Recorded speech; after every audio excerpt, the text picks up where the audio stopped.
All right, for some people that are dragging their, ancestry, their lineage and everything concerning their origin. Well, I brought Ikwerre today. I brought a community in Ikwerre. And if you're an Igbo man, when I mean Igbo man, I mean those from the southeast. The Ikwerres are Igbos. But I want you to get a point here. When I say sometimes that what we have is different dialects, like the Ikwerre is another dialect of Igbo. Other, places, they are different. In fact, even in Anambra, we have different dialects of Igbo. But some people don't know these things. This town and another town, they are not speaking the same thing. In Anambra State, their own dialect is different. When you speak, then we will know where you are from. That's the way it is. But so many times argument about Ikwerre people, whether they are Igbo or not, you see so many of them coming out now to say that they are Igbos. Why some say that they are from Benin. So I want you to listen to these Ikwerre elderly people and confirm if what you are hearing is Benin language, or as an Igbo man, whether you are hearing Igbo from what they are saying. Dialects can be very tricky. If an Nsukka person speaks Igbo, if you don't listen very well, you may miss it. Just like Abakaliki and some parts. Some are not quite so different, but some has so many different, in it, depending on your own dialect. But you will hear. You may not hear everything, but you hear. So I want you to listen to Ikwerre. For some people that, have not had the opportunity to have a listening ear to Ikwerre language. Listen. These people that they say, some people say that they are from Benin. You don't answer Benin name. You don't eat Benin food. You don't speak Benin language, and you say you are claiming that you are from Benin. They don't carry your battery now. Now that's your condition. So let's listen to Ikwerre people. When we come back, I have something again I want to show you. This Hausa guy is saying that the Igbos are the oldest. That Igbos are the oldest tribe in Nigeria. Yes, I've heard things like that. I've heard things like that, but I'm not so sure whether that is true. So, but he said it. We are going to, listen to him. Let's start with this Ikwerre people.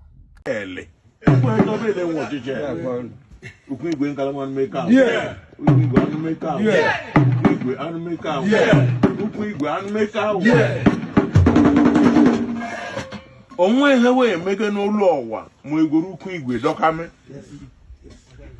Onwe hewe mege n'ụlọ ọwa ma ikwu igwe bụrụ elewo nsogbu n'ọhịa.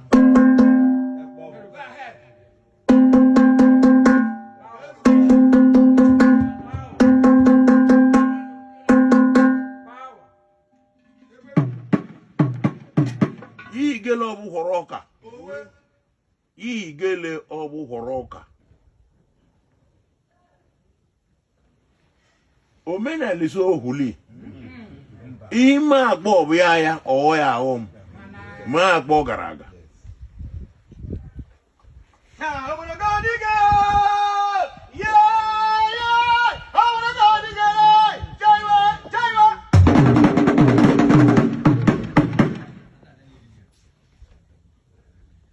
Ele bara nka na ma na mmeka.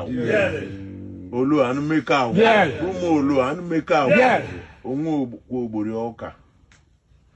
Onwe okwo. Ugwu igwe rumo olo. Kono be na bidole mmemmem ọhụrụ n'ugwu eto. Ha sikere me ha bụ na ahwa were ewe. Hite kpot ọ masịrị Chineke. Nzela nọrọ. April last year nzela na eme ọwa. Nzema akola na Nigeria. Nzela na Igbo.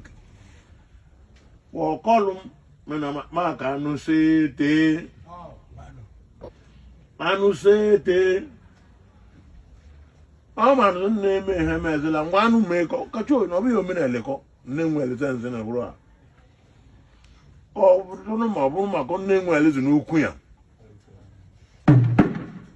Ukwu igwe bụ okwu Chineke goziri ogozi. Igwe meka. Yeah.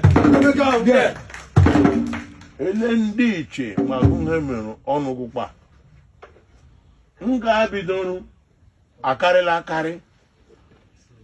akarịla akarị nga binu over 45 onwe ga no chọ me uniform ono chọ vu aka comme na mere ko uniform na-ekpo masịrị Chineke anyị meele nzebodo sọtụnụ ihuru Chineke mma nwa betara ibodo abụrụ eleke na abụ emetụta omemme ya mbịa enwela mmekọla eke na ihuru ke nzebodo kpaa meze kwa ọga n'ukwu eto mmezutekwela ugboro ihe gbadụ mechiriri imele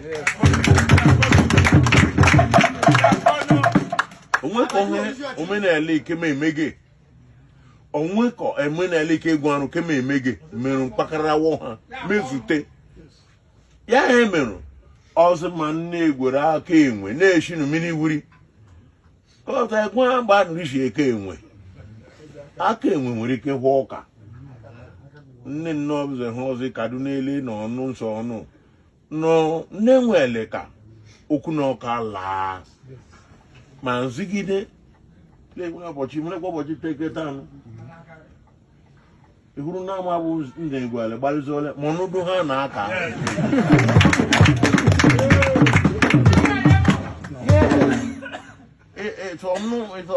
oji na gbeda nshele n'ute ike ọchị nda ọbọ ya ya bụ omego ma oligwe ma ele ma agụ nnụ ha na-eme emewe ya akpọ ọnụ ọzọ nna na-emegide ọzọmakọ nna chọrọ emegide omenala ezere ya bụ nụ ukwu nke nke ọbụla so ọgwọ ga n'ukwu suvianụ nenwele nama nenwele ya nne na ele n'uri enu bete ekiri na mabe nwere kpoke mego mkpụrụ bụkwu nda mfane n'ele so anụmele ekese elu ukwu igwe n'ụkpanụ ji beta ụbọchị taa gọọmego kan magụ nkọ si nke ehu ehele nri ife m zi n'Owere gba mmezi ihu owe m ya bụ anụ nwe ohere gwe anụ nna ama ya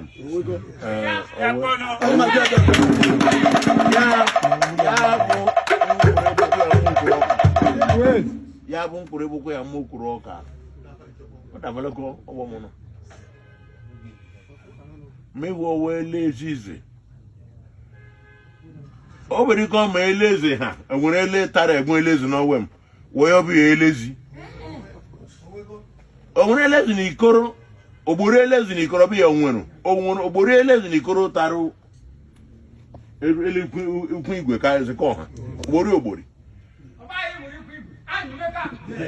so ya akpọ ụbọchị ya mmegbu adanga m permission ma ngwe m Owere ma bido omenala ya ma mihọ ma ngwa ngwa anụrụ n'enu ne ihe na ọbụla anụzi ahụ enu ne m zi okwu ihe na ọbụla anụzi enu ne m zi because ukwu igwe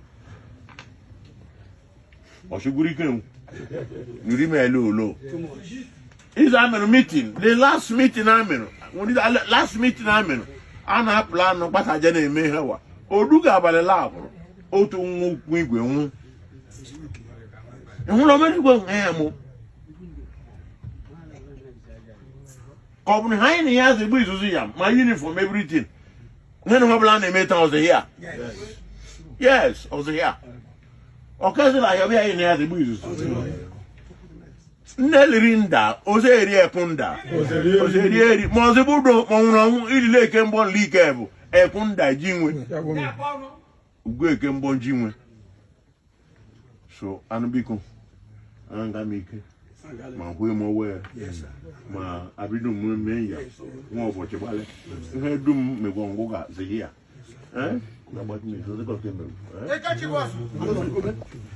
All right, my people, you are done with that.